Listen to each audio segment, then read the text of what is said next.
불륜 막장 복수극입니다. 본 영상은 실제 사연을 가상으로 표현한 작품입니다. 등장인물의 이름, 회사명 등은 가명임을 알려드립니다. 윤소희는 시댁의 거실 중앙에서 무릎을 꿇고 있었다. 대리석 바닥의 차가움이 무릎을 통해 온몸으로 스며들었지만 그것보다 더 차가운 것은 그녀를 둘러싼 시선들이었다. 시아버지 이 회장, 시어머니, 그리고 시동생까지 모든 가족이 그녀를 내려다보고 있었다. 거실 중앙의 대리석 테이블 위에는 사진들이 흩어져 있었다. A사 크기로 인화된 사진들은 모두 같은 인물들을 담고 있었다. 그녀의 남편 이도현과 정미라라는 여자가 호텔에서, 레스토랑에서, 심지어 차 안에서까지 친밀하게 포옹하고 키스하는 모습들이었다. 소희는 그 사진들을 바라보며 현실을 받아들이려 애썼다. 결혼 5년 동안 완벽한 아내이자 며느리가 되기 위해 노력했던 모든 시간이 이 순간 무너져 내리고 있었다.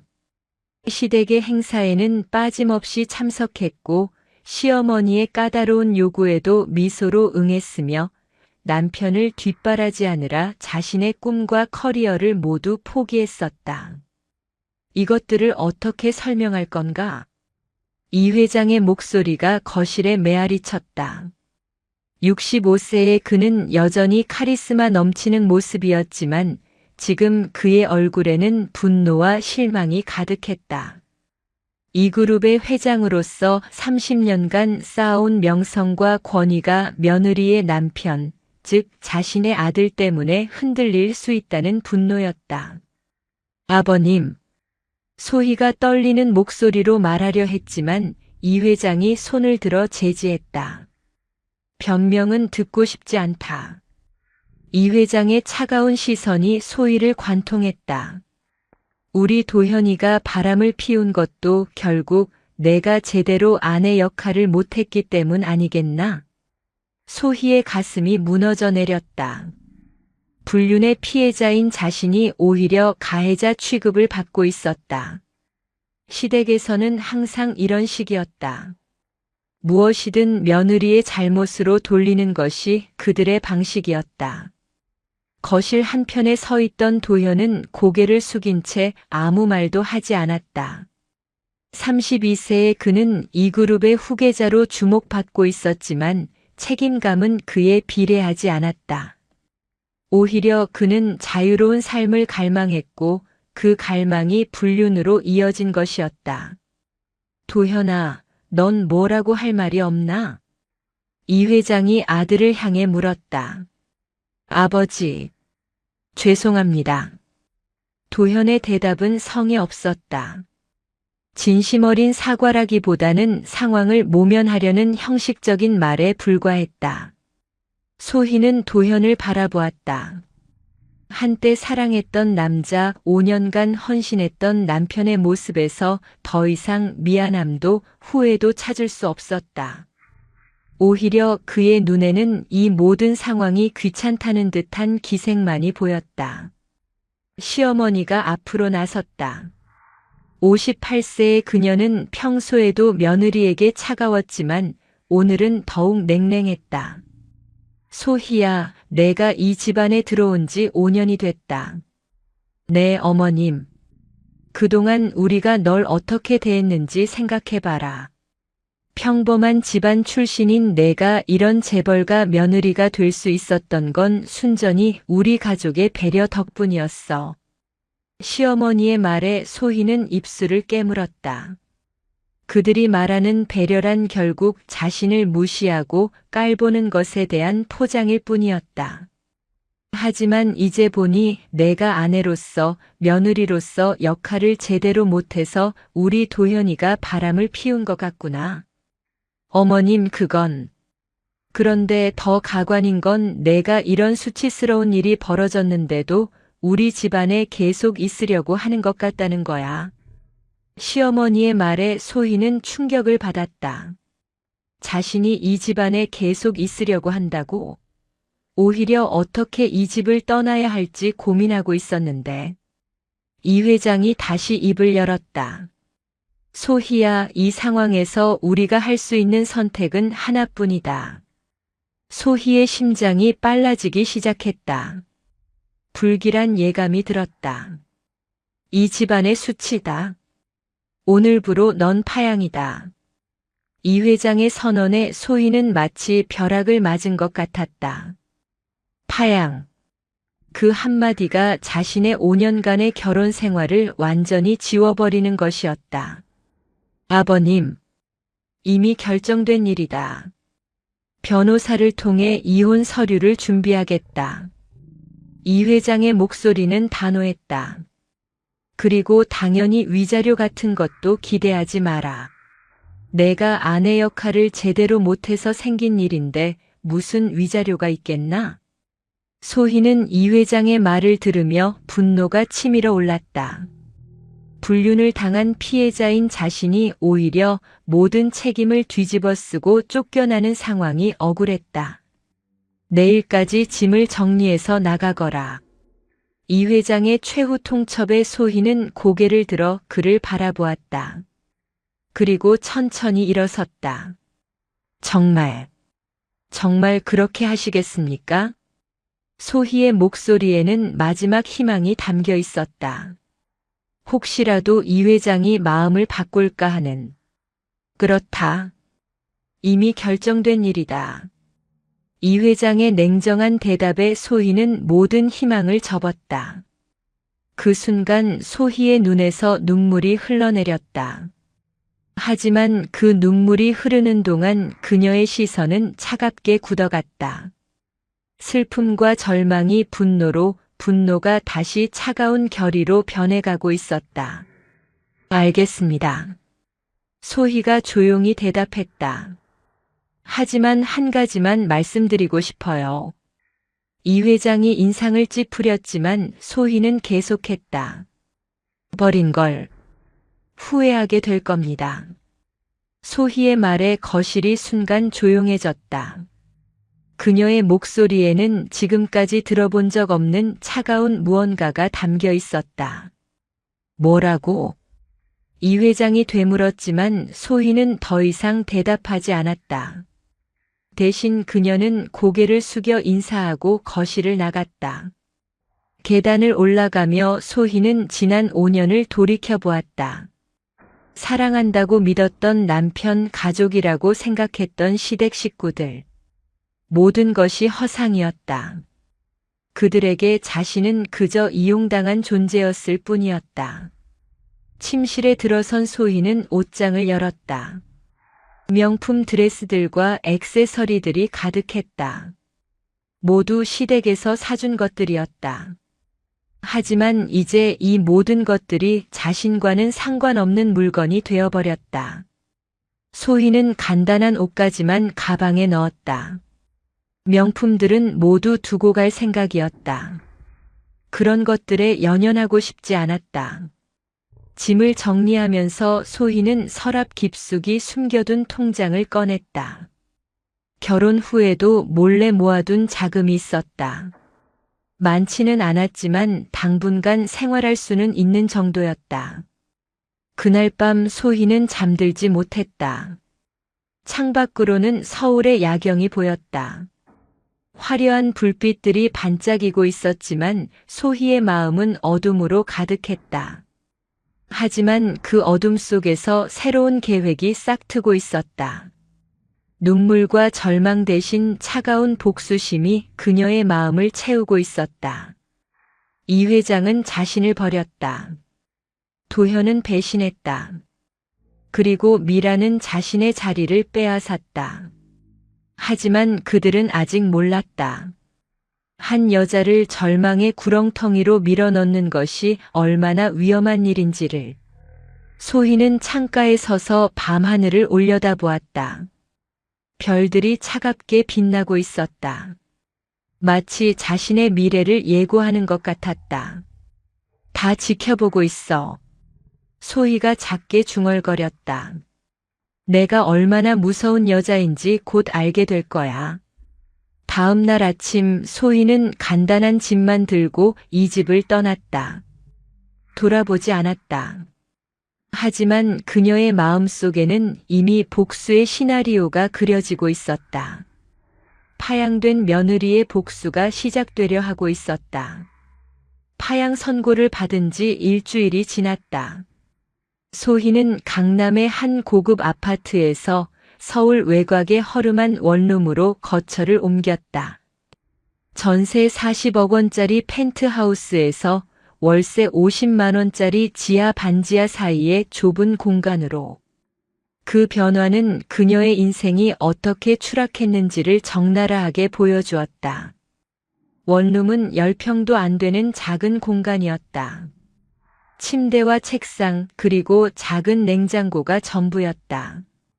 창문은 작아서 햇빛이 거의 들어오지 않았고 습기 때문에 벽지 곳곳에 곰팡이가 피어 있었다.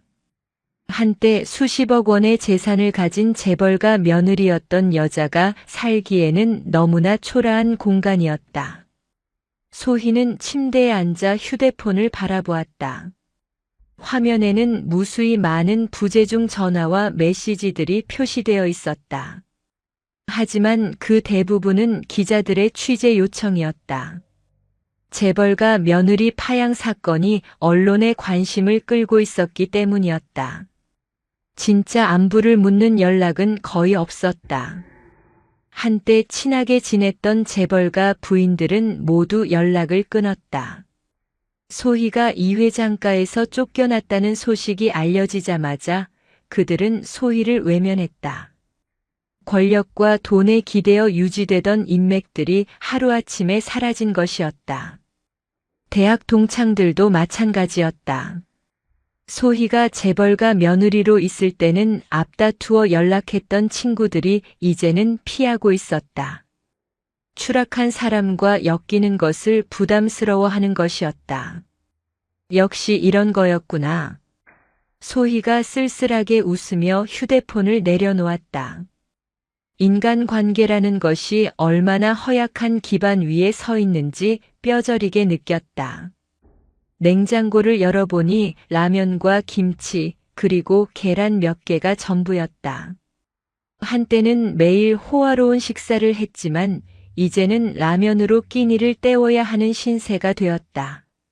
하지만 소희는 이상하게도 비참하다는 생각이 들지 않았다. 오히려 이 모든 상황이 자신을 더 강하게 만들어주고 있다는 느낌이었다. 휴대폰이 울렸다. 이번에는 기자가 아닌 친정 어머니에게서 온 전화였다. 소희야, 어떻게 지내니? 어머니의 목소리에는 걱정이 가득했다. 괜찮아요, 엄마. 괜찮을 리가 있나? 그 사람들이 어떻게 우리 딸을 그렇게 내쫓을 수가 있어? 어머니의 분노 어린 목소리에 소희는 마음이 아팠다. 친정 부모님도 이 일로 많이 상처받았을 것이었다. 엄마 걱정하지 마세요. 저 혼자서도 잘 살 수 있어요. 소희야, 집으로 와라. 엄마 아빠가 있잖니. 어머니의 제안에 소희는 잠시 마음이 흔들렸다. 하지만 곧 고개를 저었다. 안 돼요. 제가 알아서 할게요. 그런데 어떻게? 엄마, 저 정말 괜찮으니까 걱정하지 마세요. 소희가 전화를 끊고 나서 깊은 한숨을 내쉬었다. 친정으로 돌아가는 것은 패배를 인정하는 것 같았다. 그리고 무엇보다 복수를 준비하기 위해서는 혼자 있는 것이 좋았다. 다음 날 소희는 구직 활동을 시작했다. 5년간 전업주부로 지내면서 경력이 단절된 상태였지만 대학에서 경영학을 전공했고 졸업 후 몇 년간 회사에서 일한 경험이 있었다. 하지만 현실은 녹록하지 않았다. 경력 공백이 너무 길어요. 그리고 최근 언론에 나온 일들 때문에. 면접관의 말에 소희는 상황을 이해했다. 재벌가 파양 사건이 워낙 유명해져서 소희의 이름만 들어도 사람들이 알아보는 상황이었다. 어느 회사도 그런 논란의 인물을 고용하고 싶어 하지 않았다. 며칠간 계속된 취업 실패에 소희는 좌절감을 느꼈다. 하지만 포기할 수는 없었다. 생활비를 벌어야 했고 무엇보다 복수를 위해서는 경제적 기반이 필요했다. 일주일 후 소희는 작은 카페에서 아르바이트 자리를 구했다. 시급 9,000원, 하루 8시간 일하는 조건이었다. 한때 수억 원의 용돈을 쓰던 여자가 이제는 하루 7만 원을 벌기 위해 일해야 하는 신세가 되었다. 카페 사장은 중년 여성이었는데 소희의 사정을 어느 정도 알고 있는 것 같았다. 힘들겠지만 열심히 해줘요. 감사합니다. 최선을 다하겠습니다. 소희가 정중하게 인사했다. 첫 출근 날 소희는 앞치마를 두르고 커피를 만들기 시작했다.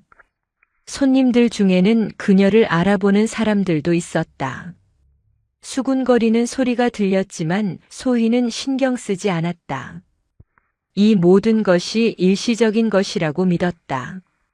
점심시간이 되자 카페에 손님이 몰렸다. 소희는 바쁘게 움직이며 주문을 받고 커피를 만들었다. 생전 처음 해보는 일이었지만 의외로 적응이 빨랐다. 그때 카페 문이 열리며 익숙한 목소리가 들렸다. 아메리카노 2잔 주세요. 소희가 고개를 들어보니 한때 친하게 지냈던 재벌가 부인이 서 있었다. 김 여사였다. 옆에는 소희가 모르는 다른 부인이 함께 있었다. 김 여사는 소희를 알아보는 순간 당황한 기색을 보였다. 하지만 곧 냉정한 표정으로 변했다. 어머, 이게 누구야? 김 여사의 목소리에는 조롱이 섞여 있었다. 안녕하세요. 소희가 정중하게 인사했지만 김 여사는 코웃음을 쳤다. 정말 세상 참 빠르게 변하네. 재벌가 며느리가 카페 알바까지 하다니. 옆에 있던 부인이 김 여사에게 속삭였다. 저 여자가 그 유명한. 맞아. 바로 그 사람이야. 두 사람의 대화를 들은 소희는 가슴이 아팠다. 하지만 표정은 변하지 않았다. 아메리카노 2잔 나왔습니다. 소희가 커피를 내밀자 김 여사가 받아들었다. 그런데 소희야, 요즘 어떻게 지내? 많이 힘들지? 김 여사의 물음에는 진심 어린 걱정이 아닌 호기심과 우월감이 담겨 있었다. 잘 지내고 있어요. 소희의 대답에 김 여사는 만족스러워하는 듯 했다. 그래, 그래도 건강하게 잘 지내는 게 다행이야. 그때 일은 정말 안 됐지만 어쩔 수 없는 일이었잖아. 김 여사의 말에 소희는 내심 분노가 치밀었다. 마치 자신이 당연히 그런 처벌을 받아야 했다는 듯한 말투였다. 네, 감사합니다. 소희가 억지로 미소를 지으며 대답했다. 김 여사와 그 동반자가 카페를 나간 후 소희는 화장실로 가서 거울을 바라보았다. 거울 속의 자신은 많이 변해 있었다. 얼굴은 야위었고 피부도 거칠어졌다. 하지만 눈빛만은 전보다 더 날카로워져 있었다. 기다려. 소희가 거울 속 자신에게 말했다. 지금 웃는 사람들이 나중에는 울게 될 거야. 그날 밤 소희는 원룸에서 노트북을 켜고 인터넷 검색을 시작했다. 도현과 미라에 대한 정보를 수집하기 시작한 것이었다. 그들의 약점을 찾기 위해서였다.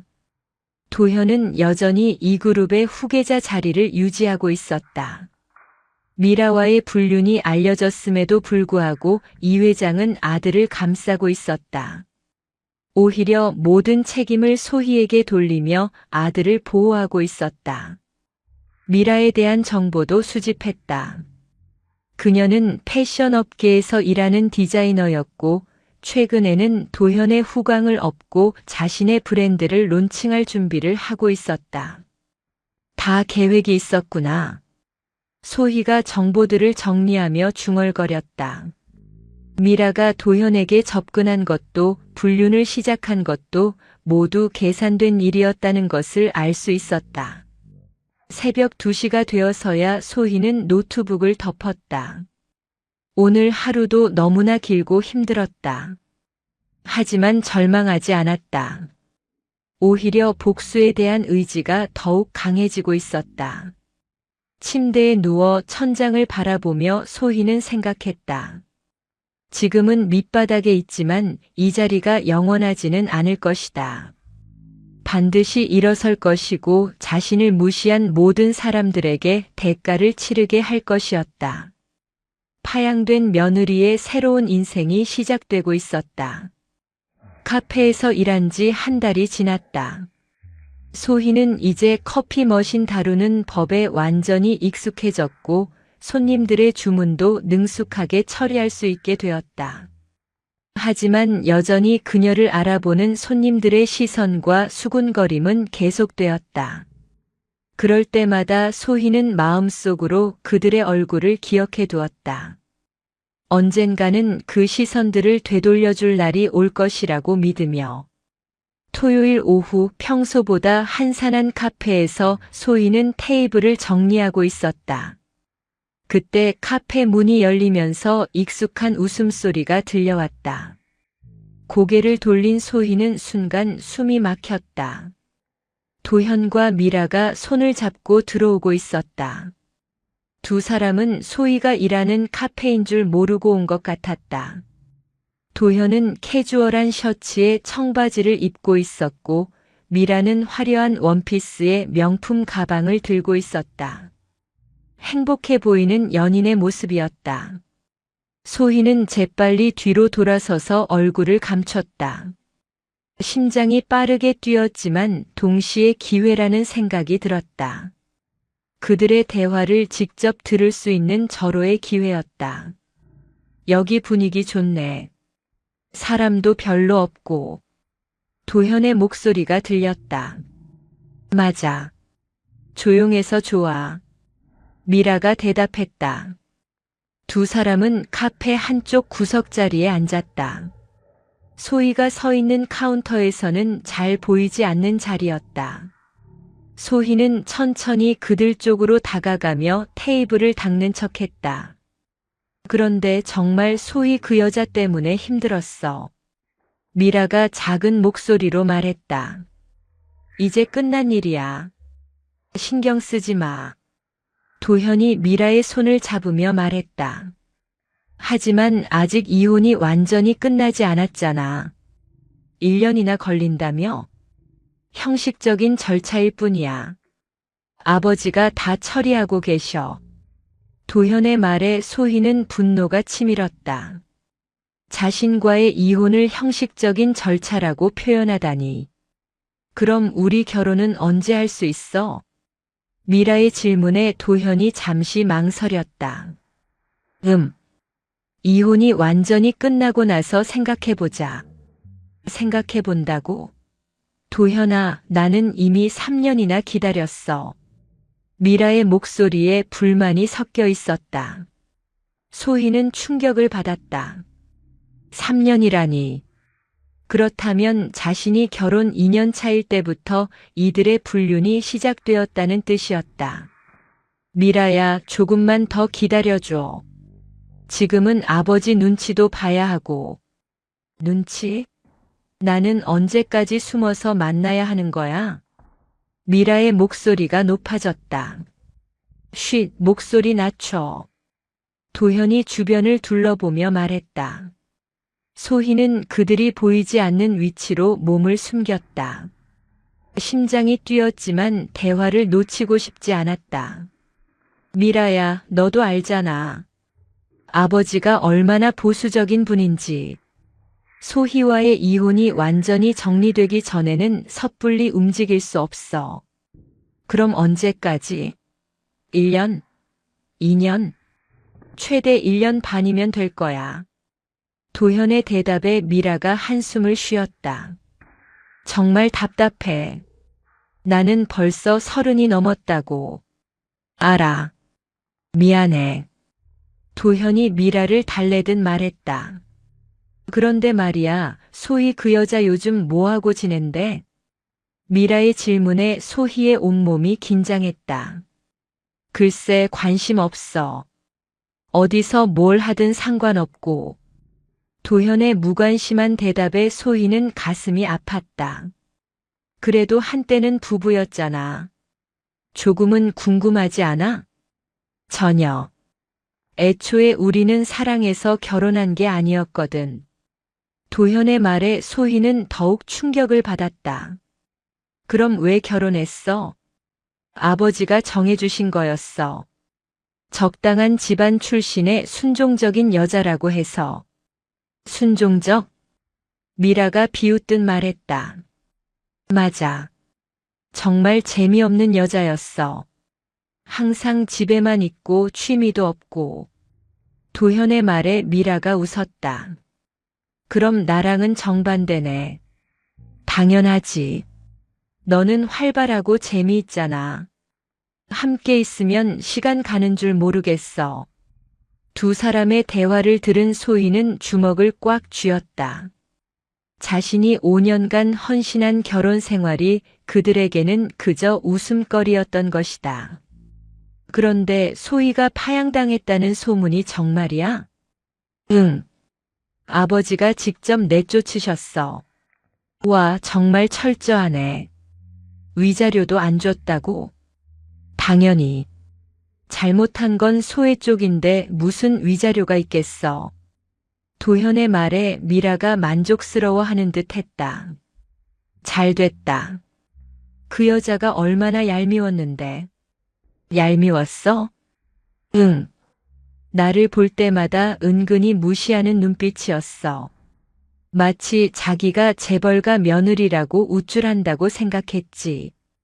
미라의 말에 소희는 황당했다. 자신은 한 번도 미라를 무시한 적이 없었다. 오히려 도현의 지인이라며 친절하게 대했었는데 이제 그 여자도 현실을 알았을 거야. 자기가 얼마나 보잘것없는 존재였는지. 맞아. 이제 우리 방해할 사람도 없고. 도현이 미라의 손을 잡으며 말했다. 그런데 정말 다행이야. 만약 소희가 끝까지 버텼다면 더 복잡해졌을 텐데. 버티기는. 그 여자가 뭘 할 수 있겠어? 돈도 없고 백도 없는데. 도현의 말에 미라가 고개를 끄덕였다. 넌 이제 끝난 여자야. 미라가 중얼거리듯 말했다. 그 순간 소희의 이성이 끊어질 뻔했다. 하지만 그녀는 꾹 참았다. 지금 감정적으로 행동하면 안 되었다. 그나저나 우리 회사 일은 어때? 미라가 화제를 바꿨다. 아, 내 브랜드 말이야? 아버지께서 투자하기로 하셨어. 정말? 얼마나? 50억 정도 생각하고 계셔. 와, 정말? 미라가 기뻐하며 도현을 안았다. 소희는 그 대화를 들으며 또 다른 충격을 받았다. 이 회장이 미라의 사업에 투자한다는 것이었다. 며느리는 파양시키면서 불륜녀에게는 투자를 해준다니. 그럼 내 브랜드가 정말 런칭될 수 있는 거네. 당연하지. 내가 보증했는데. 도현아, 정말 고마워. 미라가 도현에게 키스하려는 순간 소희가 그들 테이블로 다가갔다. 주문하시겠어요? 소희의 목소리에 두 사람이 깜짝 놀라 고개를 들었다. 도현과 미라는 소희를 알아보는 순간 얼굴이 굳어졌다. 소희? 도현이 당황한 목소리로 말했다. 네, 주문하시겠어요? 소희가 차분하게 반복했다. 그녀의 얼굴에는 아무런 감정도 드러나지 않았다. 미라가 소희를 위아래로 훑어보며 비웃듯 말했다. 어머, 이게 누구야? 재벌가 며느리님이 이런 곳에서 일하시네. 아메리카노 2잔 드릴까요? 소희가 여전히 무표정으로 물었다. 이런 식으로 나올 거야? 미라가 도발적으로 말했다. 미라야, 그만해. 도현이 미라를 말렸다. 왜? 이 여자가 우리한테 뭐라고 할 수 있어? 미라가 소희를 바라보며 계속했다. 있잖아, 소희야. 너도 이제 현실을 받아들여. 넌 이제 끝난 여자야. 소희의 주먹이 꽉 쥐어졌지만 표정은 변하지 않았다. 도현이는 이제 내 남자고 우리는 곧 결혼할 거야. 너는 그냥 과거일 뿐이고. 미라의 도발에도 소희는 침묵을 유지했다. 아무 말도 못하네. 그래, 그게 맞아. 내가 할 말이 뭐 있겠어? 미라가 승리한 듯 웃었다. 그때 소희가 입을 열었다. 주문하지 않으시면 나가주세요. 소희의 차가운 말에 미라가 화를 냈다. 뭐라고? 감히 나한테 그런 식으로 말해? 여기는 카페입니다. 주문하지 않는 손님은 자리를 비워주셔야 해요. 소희의 단호한 말에 도현이 일어섰다. 미라야, 가자. 왜? 이 여자가 뭔데? 가자고. 도현이 미라의 팔을 잡아 끌었다. 좋아. 가자. 미라가 일어서면서 소희에게 마지막으로 말했다. 소희야, 현실을 받아들여. 넌 더 이상 아무것도 아니야. 두 사람이 카페를 나간 후 소희는 그 자리에 서서 떨리는 손을 바라보았다. 분노와 굴욕감이 밀려왔지만 동시에 더 큰 결심이 생겼다. 기다려. 소희가 작게 중얼거렸다. 누가 끝난 건지 곧 알게 될 거야. 그날 밤 소희는 노트북 앞에 앉아 더욱 치밀한 계획을 세우기 시작했다. 복수는 더 이상 선택이 아니었다. 필수였다. 카페에서 도현과 미라를 마주친 지 사흘이 지났다. 그날의 모욕은 소희의 마음에 깊은 상처를 남겼지만 동시에 그녀를 더욱 강하게 만들었다. 이제 복수는 단순한 충동이 아닌 치밀하게 계획된 전략이 되어야 했다. 소희는 인터넷에서 최민석이라는 변호사를 찾았다. 그는 이혼 전문 변호사로 유명했고 특히 재벌가 관련 사건들을 많이 다뤘다는 경력이 있었다. 무엇보다 이 회장 측 변호사들과도 여러 번 맞선 경험이 있다는 점이 소희의 눈에 띄었다. 월요일 오전 소희는 카페 아르바이트를 잠시 쉬고 강남의 한 법무법인을 찾았다. 빌딩 20층에 위치한 사무실은 생각보다 규모가 컸다. 유능한 변호사라는 것을 보여주는 증거였다. 접수 데스크에서 예약을 확인한 후 소희는 민석의 사무실로 안내받았다. 문을 열고 들어서니 30대 후반으로 보이는 남자가 책상에서 일어나 인사했다. 안녕하세요. 최민석 변호사입니다. 윤소희입니다. 민석은 소희를 보는 순간 약간 놀란 기색을 보였다. 아마 언론에서 본 얼굴이라 알아본 것 같았다. 앉으세요. 무엇을 도와드릴까요? 민석이 친절하게 물었다. 이혼 관련해서 상담받고 싶습니다. 소희의 말에 민석이 고개를 끄덕였다. 이 회장 댁과의 이혼 건이시군요. 언론에서 봤습니다. 네. 하지만 단순한 이혼이 아닙니다. 소희의 말에 민석이 관심을 보였다. 어떤 뜻인가요? 저는 정당한 위자료를 받고 싶습니다. 그리고 그들의 잘못을 세상에 알리고 싶어요. 소희의 단호한 말에 민석은 신중한 표정을 지었다. 하지만 이미 파양 처리되신 것으로 알고 있는데요. 파양이라는 게 법적으로 의미가 있나요? 소희의 질문에 민석이 설명했다. 파양 자체는 단순한 선언일 뿐입니다.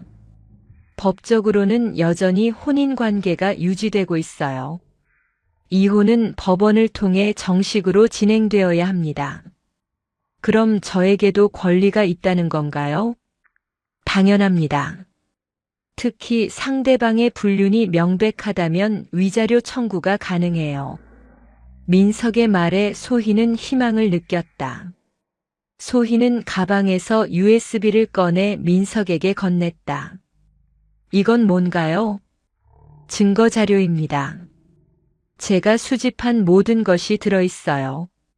민석이 USB를 컴퓨터에 연결하고 파일들을 확인하기 시작했다. 시간이 지날수록 그의 표정이 진지해졌다. 이거 상당히 많은 자료네요. 3년간의 불륜 증거들입니다. 호텔 출입 기록, 신용카드 사용 내역, 그리고 사진들까지. 민석은 자료들을 꼼꼼히 살펴보았다. 어떻게 이런 자료들을 수집하셨어요? 결혼 생활 내내 뭔가 이상하다고 느꼈거든요. 그래서 조금씩 모아두었습니다. 소희의 대답에 민석은 감탄했다. 정말 치밀하시네요. 이 정도면 불륜 입증은 충분합니다. 그럼 위자료를 받을 수 있나요? 가능합니다. 하지만 상대방이 이 회장이라는 점이 변수겠죠. 민석이 현실적인 조언을 했다. 이 회장이면 뭐가 달라지나요? 막강한 권력과 인맥을 가지고 있어요. 법정에서도 최고의 변호사들을 고용할 것이고, 민석의 우려에 소희는 결연한 표정을 지었다. 그래도 하겠습니다.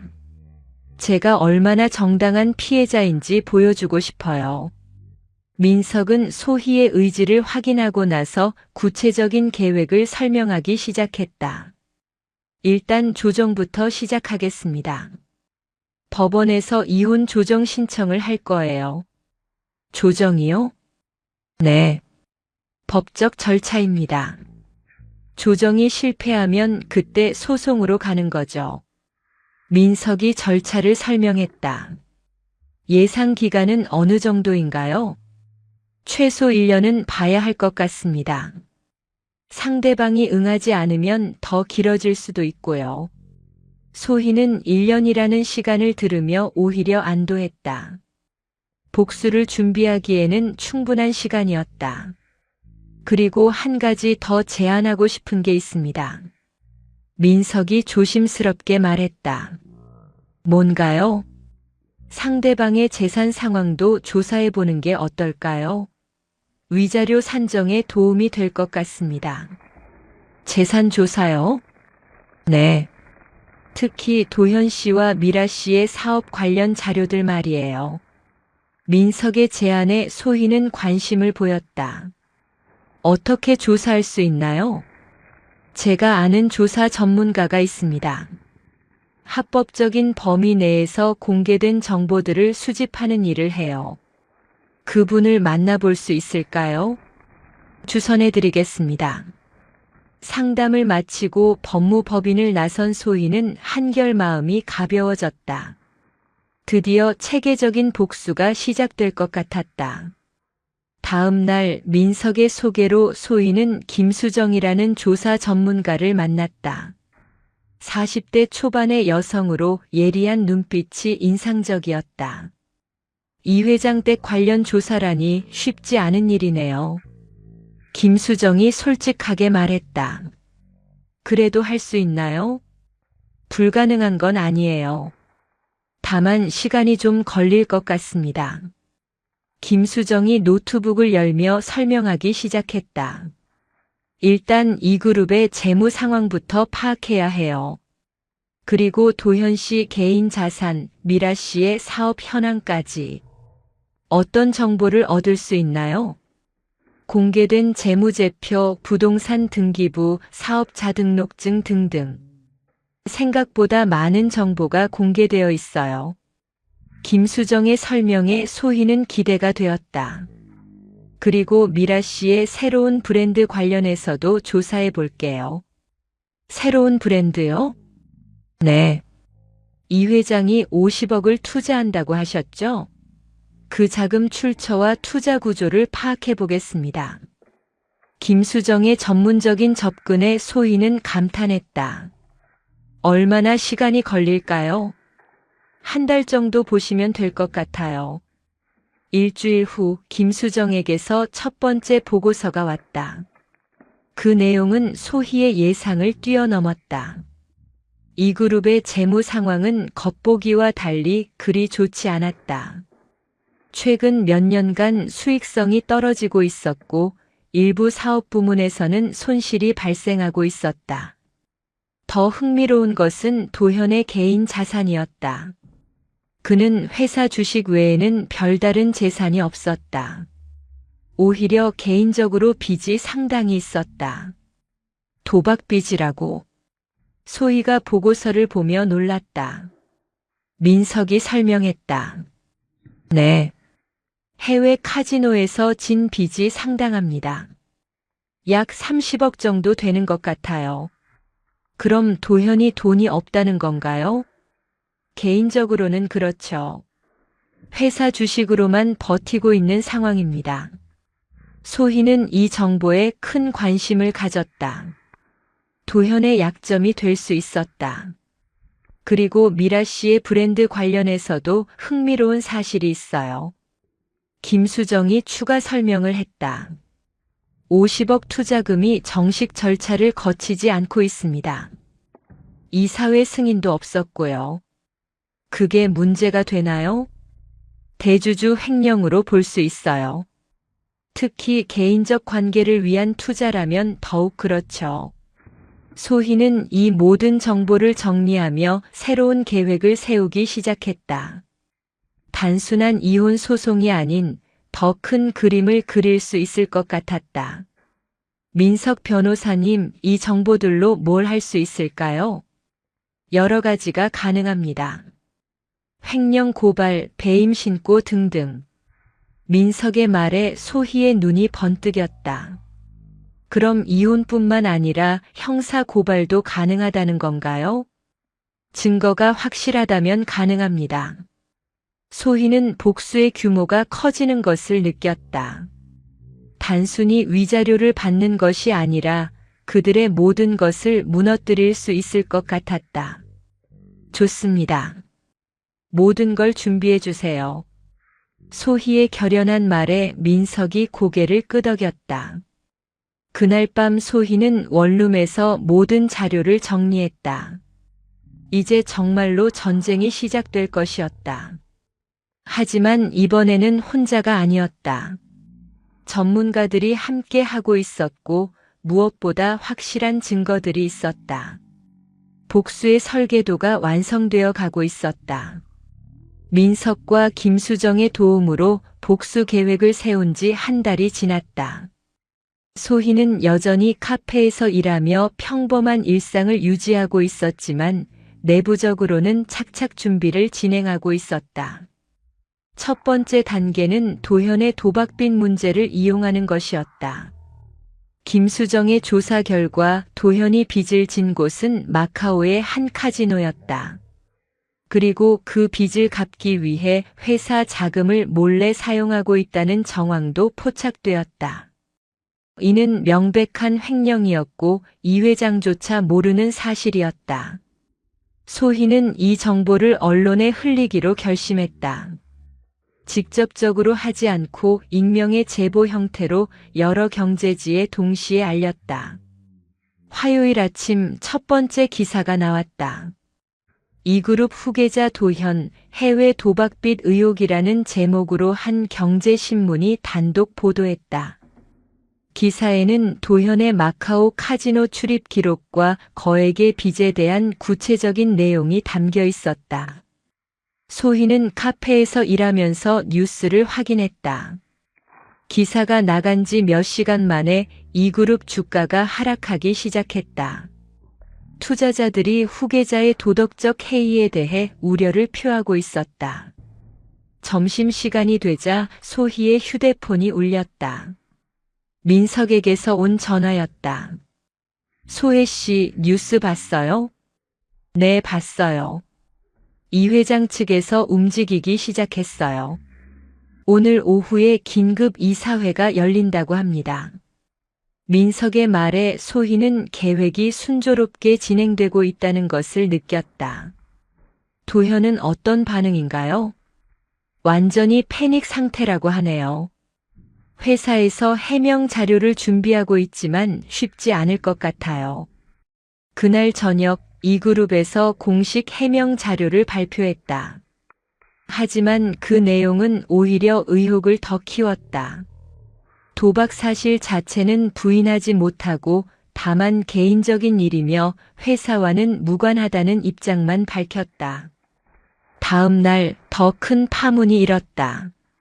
이번에는 도현이 회사 자금을 개인적으로 사용했다는 내부 고발 기사가 나온 것이었다. 구체적인 금액과 사용 내역까지 상세히 보도되었다. 소희는 이 두 번째 기사를 보며 만족스러워했다. 김수정이 확보한 내부 자료들이 정확히 활용되고 있었다. 이 그룹 내부는 완전한 혼란에 빠졌다. 이 회장은 긴급하게 아들을 불러 사실 확인을 했고 도현은 어쩔 수 없이 모든 것을 시인해야 했다.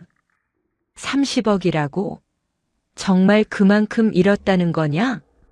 이 회장의 분노 어린 목소리가 회장실에 울렸다. 아버지, 죄송합니다. 도현은 고개를 숙인 채 대답할 수밖에 없었다. 그리고 그 빚을 갚기 위해 회사 돈을 썼다고. 일시적으로만. 곧 갚으려고 했습니다. 일시적으로? 이미 1년이 넘었잖아. 이 회장의 분노는 극에 달했다. 아들의 도덕적 해이가 회사 전체를 위험에 빠뜨리고 있었다. 한편 미라도 이 상황에 당황하고 있었다. 도현과의 관계가 알려지면서 자신에게도 비난의 화살이 향할 수 있었다. 더욱이 자신의 브랜드에 대한 투자도 문제가 될 수 있었다. 도현아, 이 상황을 어떻게 할 거야? 미라가 도현에게 전화를 걸어 다그쳤다. 진정해, 미라야. 아버지가 다 해결하실 거야. 해결? 벌써 주가가 10% 넘게 떨어졌는데? 미라의 목소리에는 불안과 짜증이 섞여 있었다. 그리고 내 브랜드 투자는 어떻게 되는 거야? 그건 좀 미뤄야 할 것 같아. 도현의 대답에 미라가 화를 냈다. 미룬다고? 나는 이미 준비를 다 끝냈는데? 지금 상황이니까. 이런 식으로 나올 거야? 내가 문제 일으켜 놓고? 미라와 도현 사이에 첫 번째 갈등이 생기기 시작했다. 소희는 이런 상황들을 김수정을 통해 실시간으로 파악하고 있었다. 김수정은 이 그룹 내부에도 정보원을 확보하고 있어서 내부 동향을 상세히 보고해주고 있었다. 도현과 미라 사이에 균열이 생기고 있어요. 김수정이 소희에게 보고했다. 어떤 균열인가요? 투자 문제 때문에 다투고 있다고 하네요. 미라가 도현을 압박하고 있어요. 그럼 다음 단계로 넘어가야겠네요. 소희가 차분하게 말했다. 다음 단계는 미라의 과거를 폭로하는 것이었다. 김수정의 조사 결과 미라에게는 숨겨진 과거가 있었다. 그녀는 과거에 다른 재벌가 자제와도 불륜 관계를 가진 적이 있었고 그때도 사업 투자를 받았다가 결국 그 남자를 버린 전력이 있었다. 소희는 이 정보를 정리해서 다시 언론에 흘렸다. 이번에는 연예 매체를 통해서였다. 금요일 오후 정미라의 숨겨진 과거, 재벌가 노린 연쇄 불륜녀 라는 기사가 터졌다. 미라의 과거 연애사와 그때의 사업 투자 건까지 상세히 보도되었다. 이 기사를 본 도현은 충격에 빠졌다.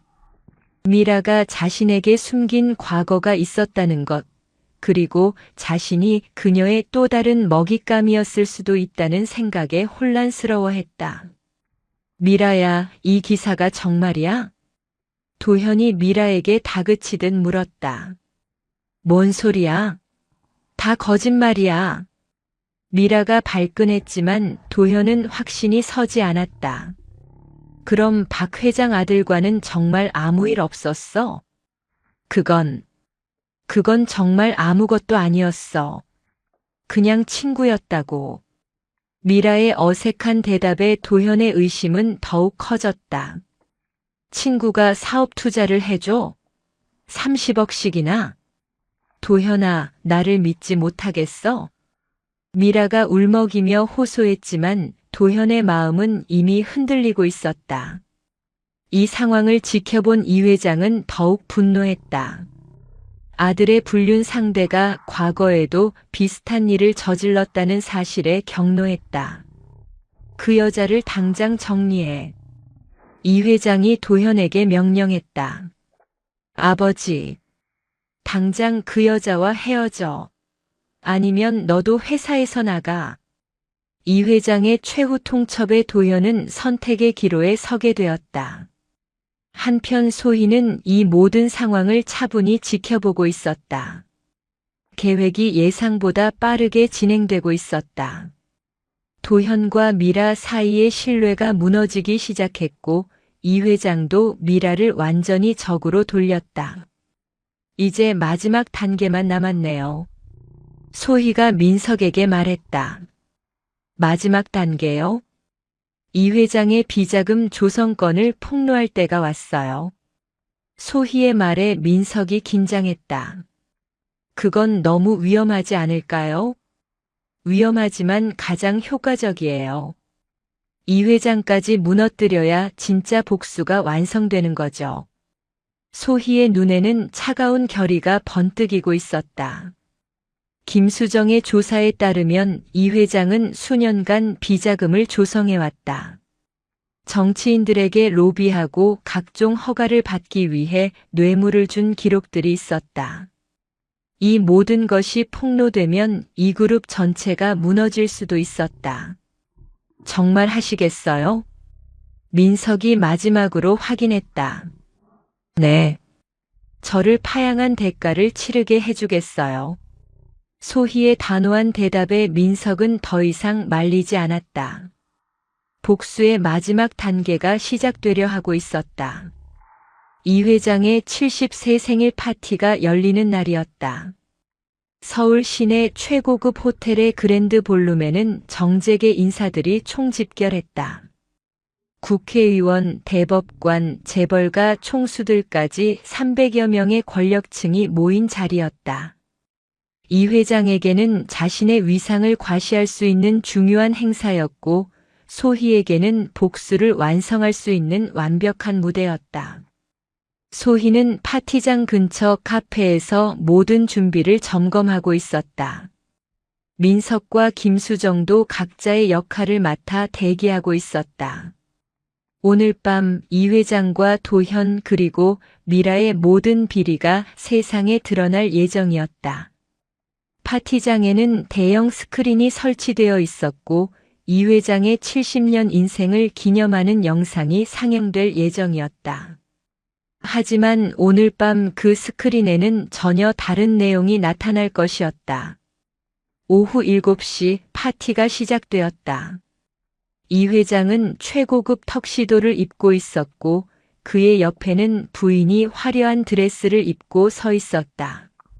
도현도 참석했지만 최근의 스캔들로 인해 어색한 분위기였다. 미라는 초대받지 못했다. 이 회장이 직접 출입을 금지했기 때문이었다. 오늘 이 자리에 와주신 모든 분들께 감사드립니다. 이 회장이 무대에 올라 인사말을 시작했다. 이 그룹이 오늘날까지 성장할 수 있었던 것은 여러분들의 지원과 성원 덕분입니다. 박수가 터져 나왔다. 하지만 소희는 그 박수 소리를 들으며 차가운 미소를 지었다. 곧 그 박수는 야유로 바뀔 것이었다. 오후 8시 이 회장의 기념 영상이 상영되기 시작했다. 처음에는 정상적인 내용이었다. 이 회장의 어린 시절부터 사업가로 성장하는 과정이 감동적으로 편집되어 있었다. 하지만 10분이 지나자 갑자기 화면이 바뀌었다. 이 회장의 과거 영상 대신 전혀 다른 자료들이 나타나기 시작했다. 첫 번째로 나타난 것은 이 회장의 비자금 조성 관련 서류들이었다. 수년간 정치인들에게 전달한 뇌물 목록이 구체적인 금액과 함께 화면에 떴다. 저게 뭐야? 한 하객이 중얼거렸다. 화면에는 계속해서 충격적인 내용들이 이어졌다. 각종 인허가를 받기 위해 공무원들에게 건넨 돈의 내역, 세무조사를 무마하기 위한 로비 자금까지. 모든 것이 날짜와 금액, 그리고 받은 사람의 이름까지 상세히 기록되어 있었다. 파티장이 술렁이기 시작했다. 참석자들은 스크린을 바라보며 당황해했다. 영상을 끄세요. 당장 끄라고. 이 회장이 기술진에게 소리쳤다. 하지만 아무도 어떻게 해야 할지 몰랐다. 이어서 화면에는 도현의 도박 관련 자료들이 나타났다. 마카오 카지노에서의 거래 내역, 30억 원의 손실 기록, 그리고 그 빚을 갚기 위해 회사 자금을 유용한 증거들까지. 이건 조작이야. 도현이 절규했다.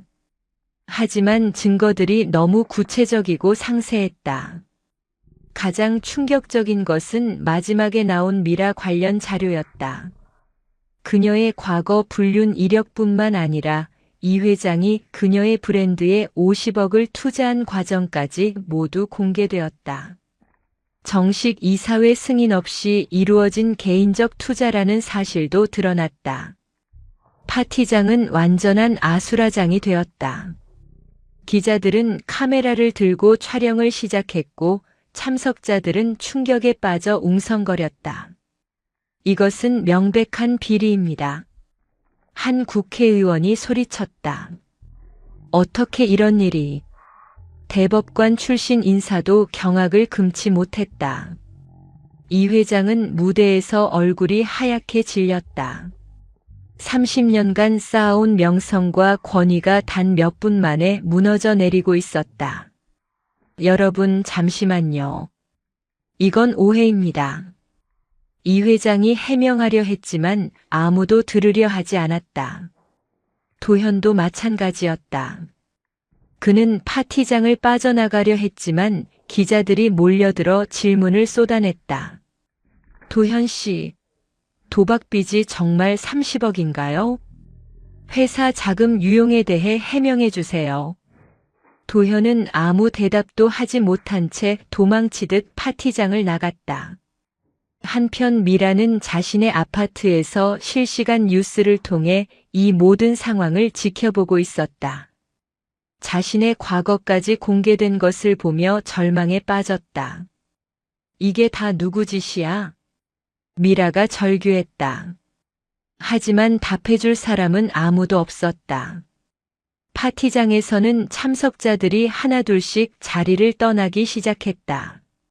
더 이상 축하할 분위기가 아니었다. 오히려 자신들까지 연루될까봐 걱정하는 사람들이 많았다. 이 회장은 결국 무대에서 내려와야 했다.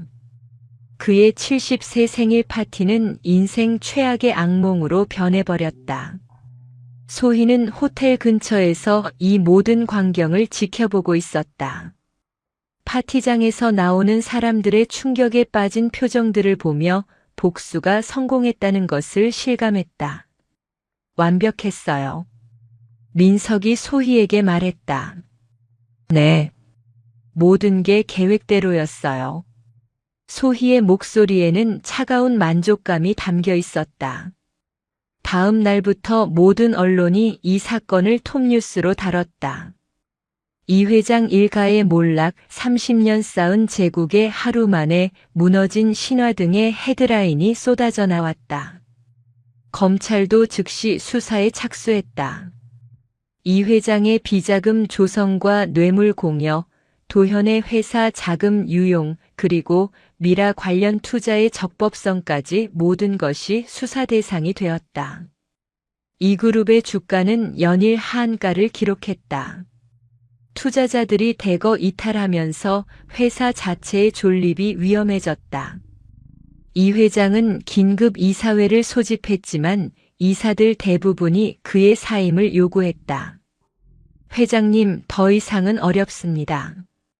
한 이사가 단호하게 말했다. 모든 책임을 지고 물러나셔야 합니다. 다른 이사들도 동조했다. 30년간 절대 권력을 누렸던 이 회장이지만 이제는 모든 사람들이 등을 돌리고 있었다. 도현도 마찬가지였다. 후계자 지위는 박탈되었고 회사 내 모든 직책에서 해임되었다.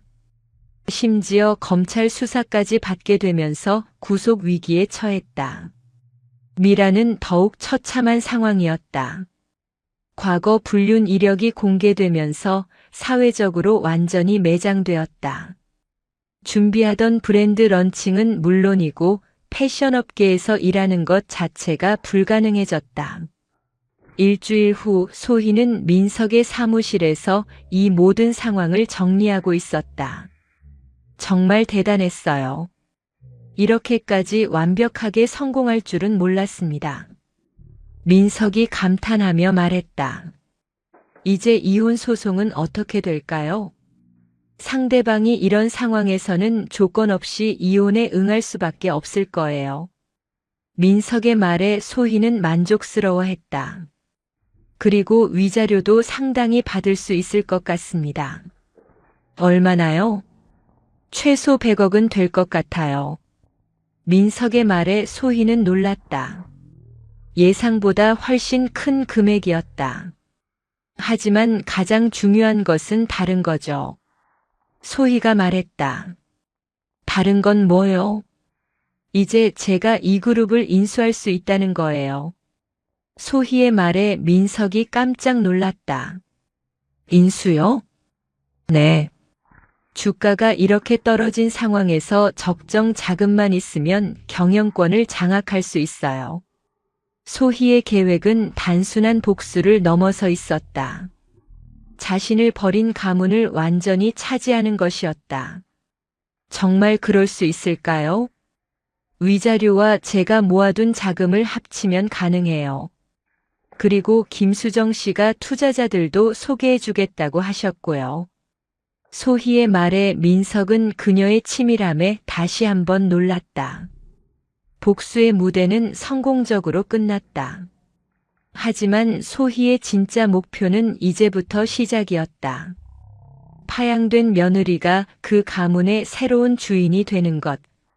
그것이 진정한 복수의 완성이었다. 생일 파티에서의 폭로 이후 일주일이 지났다. 이 그룹은 완전한 혼란에 빠져 있었다. 주가는 연일 하한가를 기록했고 주요 거래처들이 계약을 해지하기 시작했다. 무엇보다 검찰의 전방위적 수사가 시작되면서 회사 전체가 마비 상태에 빠졌다. 이 회장은 서울구치소에 수감되어 있었다. 비자금 조성과 뇌물 공여 혐의로 구속영장이 발부된 것이었다. 70세의 나이에 차가운 구치소 침상에서 잠을 청해야 하는 신세가 되었다. 30년간 호화로운 저택에서 살던 그에게는 견디기 힘든 현실이었다. 면회실에서 이 회장은 변호사와 마주 앉아 있었다. 하지만 변호사의 표정도 어두웠다. 증거가 너무 명확해서 변명의 여지가 거의 없었다. 회장님, 솔직히 말씀드리면 상황이 매우 심각합니다. 변호사가 조심스럽게 말했다. 얼마나 심각한가? 최소 10년은 각오하셔야 할 것 같습니다. 이 회장의 얼굴이 더욱 어두워졌다. 70세의 10년이면 사실상 종신형이나 다름없었다. 그리고 회사 상황도 좋지 않습니다. 이사회에서 회장님의 모든 직책 해임을 결의했어요. 뭐라고? 이 회장이 믿을 수 없다는 표정을 지었다. 30년간 함께 일한 사람들이 어떻게 지금은 자신들을 보호하는 게 우선이라고 생각하는 것 같습니다. 변호사의 말에 이 회장은 배신감을 느꼈다. 평생 신뢰했던 사람들이 위기 상황에서 등을 돌린 것이었다. 한편 도현도 비슷한 상황에 처해 있었다. 그는 아직 구속되지는 않았지만 검찰 수사를 받고 있었고 해외 출국이 금지된 상태였다. 회사에서는 이미 모든 직책에서 해임되었고 후계자 지위도 박탈되었다. 도현은 자신의 아파트에서 술에 취해 지내고 있었다. 며칠째 제대로 씻지도 않은 채 소파에 누워만 있었다. 한때 재벌가의 당당한 후계자였던 모습은 찾아볼 수 없었다. 휴대폰이 울렸다. 미라에게서 온 전화였다. 도현아, 어떻게 지내? 미라의 목소리에는 피로가 가득했다. 그냥 죽을 것 같아. 도현이 힘없이 대답했다. 나도 마찬가지야. 어떻게 이런 일이? 미라의 목소리가 떨렸다. 그녀도 도현 못지않게 힘든 상황이었다.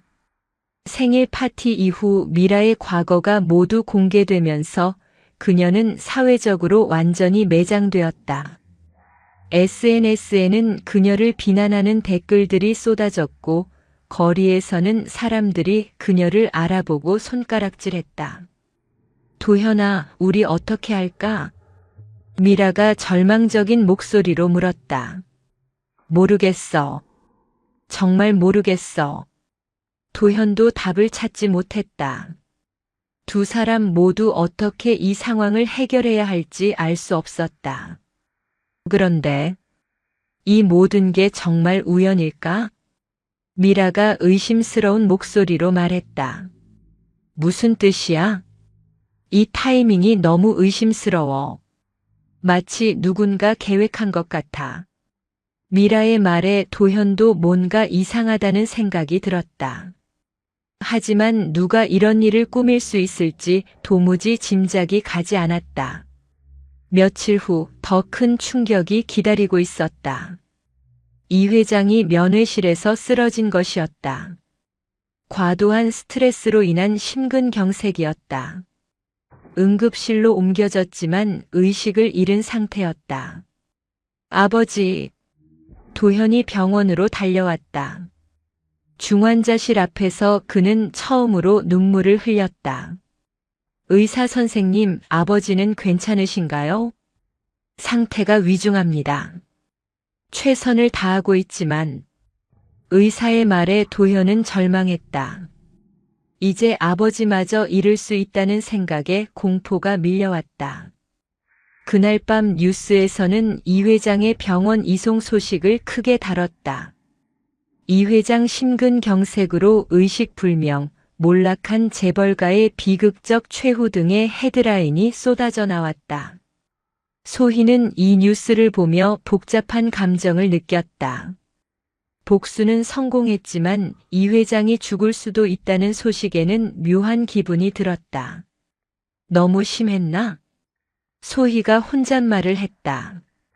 하지만 곧 그 생각을 떨쳐냈다. 이 회장이 자신에게 한 일을 생각하면 동정할 이유가 없었다. 이 회장의 위중한 상태는 일주일간 계속되었다. 그동안 이 그룹의 상황은 더욱 악화되었다. 주요 자회사들이 연쇄적으로 부도 위기에 몰렸고 직원들의 대량 해고가 시작되었다. 도현은 병원과 집을 오가며 절망적인 나날을 보냈다. 회사는 무너져가고 아버지는 의식불명이고 자신도 언제 구속될지 모르는 상황이었다. 이 모든 게 다 내 잘못이야. 도현이 병원 복도에서 중얼거렸다. 내가 도박만 하지 않았어도. 후회가 밀려왔지만 이미 늦었다. 되돌릴 수 없는 강을 건너버린 것이었다. 한편 미라는 더욱 비참한 상황에 처해 있었다. 아파트 임대료도 내지 못해 쫓겨날 위기에 놓였고 일자리를 구하려 해도 어디서도 받아주지 않았다.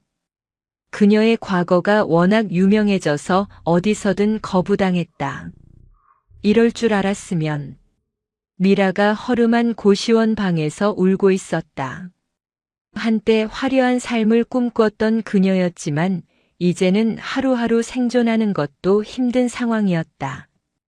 2주가 지나고 이 회장이 의식을 되찾았다. 하지만 상태는 여전히 좋지 않았다. 말도 제대로 하지 못했고 몸도 자유롭게 움직일 수 없었다. 아버지. 도현이 이 회장의 손을 잡으며 말했다. 이 회장은 아들을 바라보며 무언가 말하려 했지만 명확한 말이 나오지 않았다. 다만 눈에서 눈물만 흘러내렸다. 30년간 막강한 권력을 누렸던 남자가 이제는 말 한마디 제대로 할 수 없는 신세가 된 것이었다. 의사는 가족들에게 현실을 알려줬다. 완전한 회복은 어려울 것 같습니다. 언어장애와 반신마비가 올 가능성이 높아요. 의사의 말에 도현은 절망했다. 아버지가 다시는 예전 모습으로 돌아올 수 없다는 것이었다. 그 무렵 소희는 민석과 함께 이그룹 인수를 위한 구체적인 계획을 세우고 있었다. 주가가 거의 바닥까지 떨어졌어요. 민석이 시세표를 보며 말했다. 지금이 기회인 것 같아요. 네. 이제 본격적으로 움직여야겠어요. 소희가 결심을 굳혔다. 소희는 이미 여러 투자자들과 접촉해 있었다. 김수정의 소개로 만난 사람들이었는데 모두 이 그룹의 저가 매수에 관심을 보이고 있었다. 하지만 소희 씨가 대표 지분을 가져야 합니다. 한 투자자가 말했다. 당연합니다. 제가 경영권을 가지는 조건이에요. 소희의 단호한 말에 투자자들이 고개를 끄덕였다. 며칠 후 소희는 공식적으로 이 그룹 인수 제안을 했다. 현재 주가의 30% 프리미엄을 주겠다는 조건이었다. 회사가 거의 망해가는 상황에서는 상당히 좋은 조건이었다. 이사회는 고민 끝에 소희의 제안을 받아들이기로 했다. 다른 선택의 여지가 없었기 때문이었다. 계약이 체결되는 순간 소희는 이 그룹의 새로운 대주주이자 회장이 되었다. 파양된 며느리가 그 가문의 새로운 주인이 된 것이었다. 축하드립니다, 회장님. 민석이 소희에게 인사했다. 고마워요. 여기까지 오는데 많이 도와주셔서. 소희가 웃으며 대답했다. 하지만 그 웃음은 따뜻하지 않았다. 차가운 승리의 미소였다. 그날 저녁 뉴스에서는 이 놀라운 소식을 크게 다뤘다. 파양된 며느리, 시댁그룹 인수, 복수의 완성, 윤소희의 화려한 귀환 등의 제목으로 보도되었다. 도현은 이 뉴스를 보며 충격에 빠졌다. 자신이 파양시킨 아내가 이제는 자신의 상관이 된 것이었다. 소희가 회장이 됐다고. 도현이 믿을 수 없다는 표정으로 중얼거렸다. 복수는 완성되었다. 하지만 소희에게 이것은 끝이 아니라 새로운 시작이었다. 이 그룹 인수 발표 이후 한 달이 지났다. 소희는 이제 정식으로 이 그룹의 회장직을 맡아 회사를 이끌고 있었다. 한때 자신을 파양시킨 그 저택의 최고층에 위치한 회장실에 앉아 있는 것이 마치 꿈 같았다. 하지만 이것은 현실이었고 그녀가 치밀하게 계획하고 실행한 복수의 결과였다. 오늘은 특별한 날이었다. 새로운 경영진 취임식과 함께 앞으로의 경영 방침을 발표하는 기자회견이 열릴 예정이었다. 소희는 검은색 정장을 입고 거울 앞에 섰다. 거울 속의 그녀는 1년 전에 그 초라했던 모습과는 완전히 달랐다. 자신감 넘치는 눈빛과 당당한 자세, 그리고 무엇보다 승리자의 여유로움이 온몸에서 풍겨나왔다. 기자회견장에는 수백 명의 기자들과 관계자들이 모여 있었다. 모두들 파양된 며느리가 어떻게 그 가문을 장악했는지, 그리고 앞으로 어떤 계획을 가지고 있는지 궁금해하고 있었다. 오후 2시 소희가 연단에 올랐다. 플래시가 터지고 카메라들이 그녀를 향했다. 하지만 소희는 전혀 긴장하지 않았다. 오히려 이 순간을 기다려왔다. 안녕하세요. 이그룹 신임 회장 윤소희입니다. 소희의 첫 마디에 기자회견장이 조용해졌다. 먼저 이 자리에 와주신 모든 분들께 감사드립니다. 소희가 차분하게 말을 이어갔다. 많은 분들이 궁금해하실 것 같습니다. 어떻게 제가 이 자리에 서게 되었는지. 기자들이 펜을 들고 그녀의 말에 집중했다. 1년 전 저는 이 가문에서 파양당했습니다. 남편의 불륜과 횡령, 그리고 시아버지의 비리를 폭로했다는 이유로. 소희의 고백에 기자회견장이 술렁였다. 하지만 저는 포기하지 않았습니다. 정의를 실현하고 진실을 밝히기 위해 끝까지 싸웠습니다. 소희의 목소리에는 확신이 담겨 있었다. 그 결과가 바로 오늘입니다. 나를 버린 순간 이 집안은 끝났어. 소희의 차가운 선언에 기자회견장이 순간 정적에 휩싸였다. 한편 도현은 자신의 아파트에서 이 기자회견을 TV로 지켜보고 있었다. 한때 자신의 아내였던 여자가 이제는 자신이 속했던 그룹의 회장이 되어 있었다.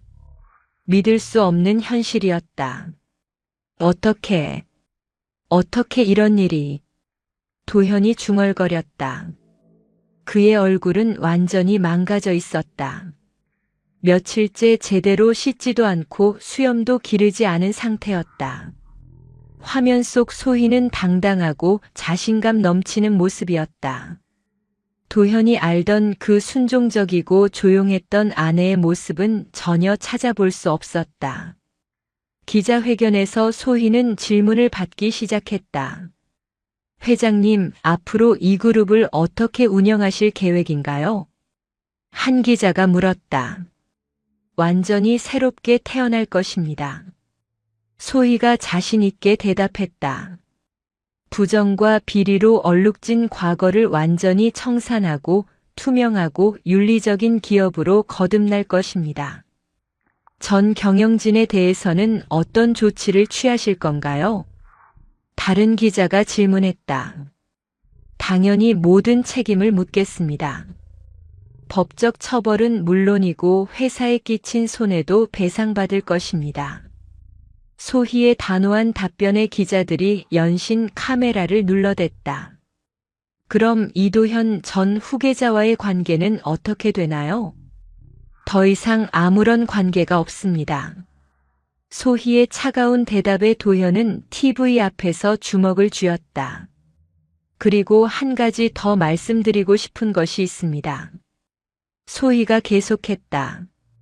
저를 무시하고 버렸던 모든 사람들에게 말하고 싶어요.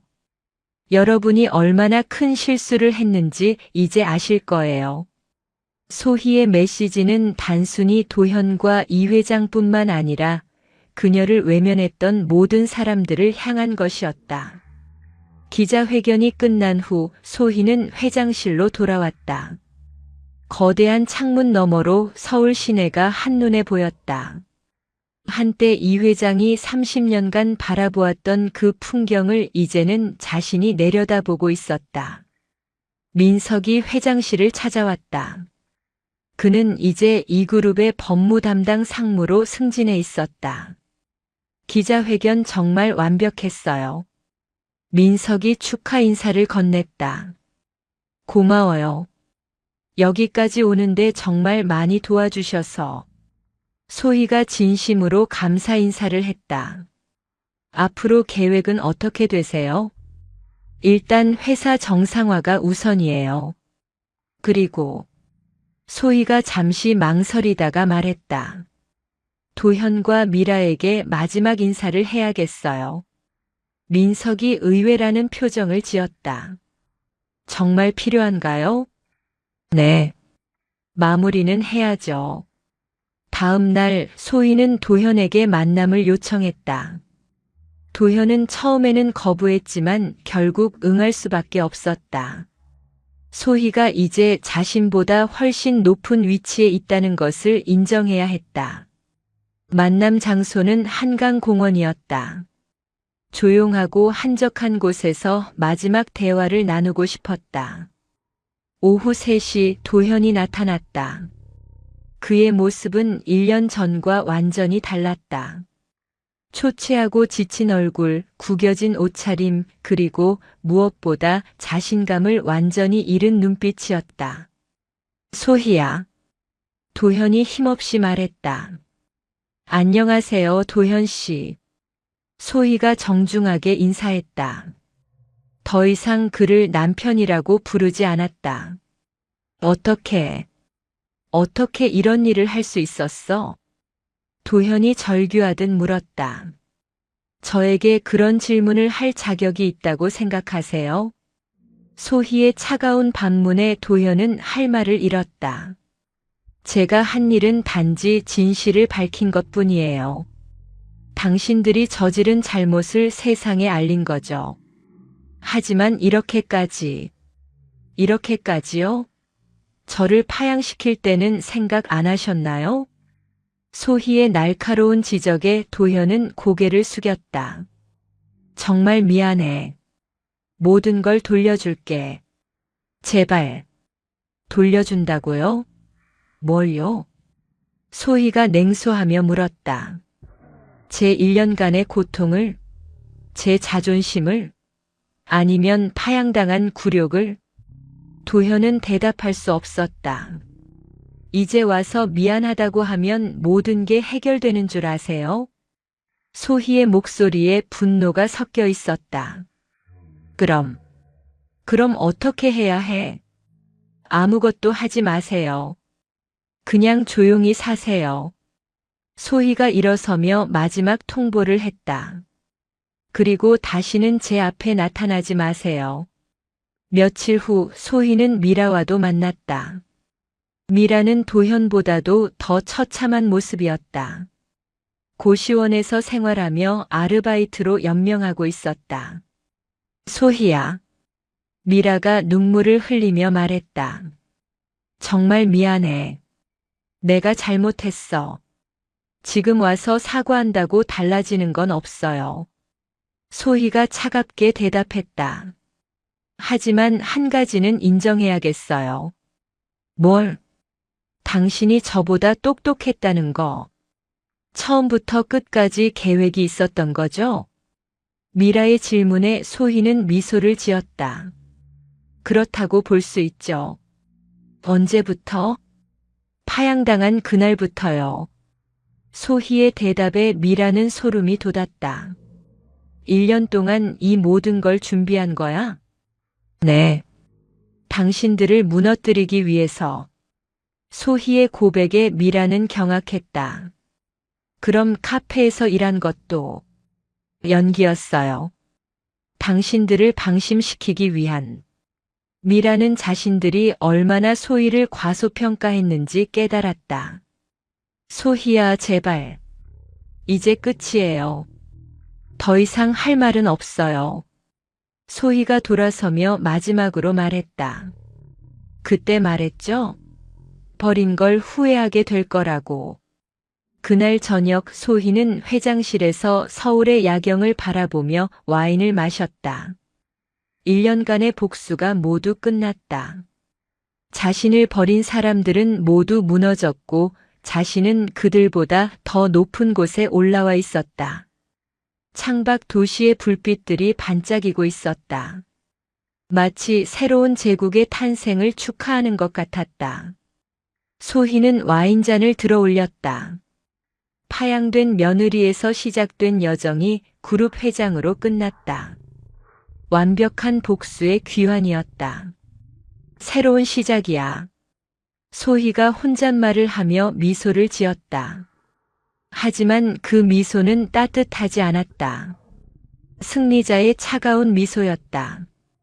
파양된 며느리의 복수는 끝났고 새로운 여왕의 시대가 시작되었다. 이제 모든 사람들이 알게 될 것이었다. 한 여자를 함부로 버리는 것이 얼마나 위험한 일인지를. 복수의 귀환은 완성되었다. 이야기가 재미있었다면 구독과 좋아요 눌러주시고 주인공에게 응원의 댓글도 부탁드립니다.